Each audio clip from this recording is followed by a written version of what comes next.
So day 13 out of 24 of reading the entire New Testament over my Christmas break. If you want some context as to why I'm doing this challenge, just go to my latest YouTube video and all will be explained.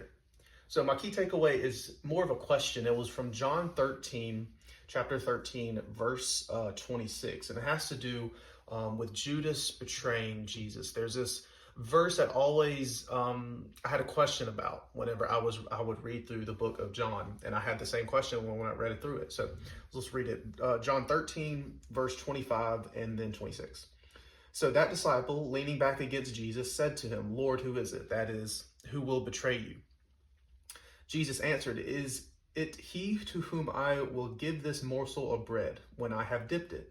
So when he had dipped the morsel, he gave it to Judas, the son of Simon Iscariot. Verse 27. Then after he had taken the morsel, Satan entered into him. Jesus said to him, "What are you going to do? Do quickly." Now there's a few things that comes up with this. Is one, why did God allow Satan to go into him?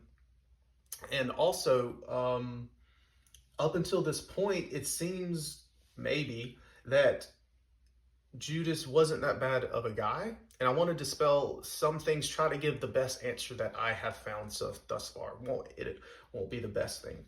One is God uses all types of people for his purposes. That includes Satan, which is very weird to hear, but this is not an uncommon occurrence. If we go back to the book of Job and Job's life, God allowed Satan to take his health, his wealth, his family, all these things in order to bring about his glory.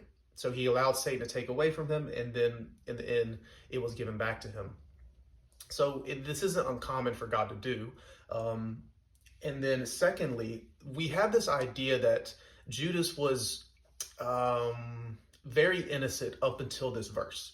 Up until this verse, when Satan went into him, Judas was just innocent. He was a disciple of Jesus.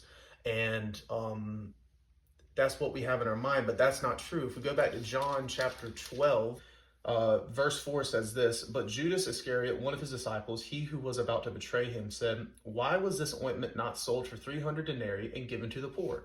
Verse 6, "He said this not because he cared about the poor, but because he was a thief, and having charge of the money bag, he used to help himself to what was put into it."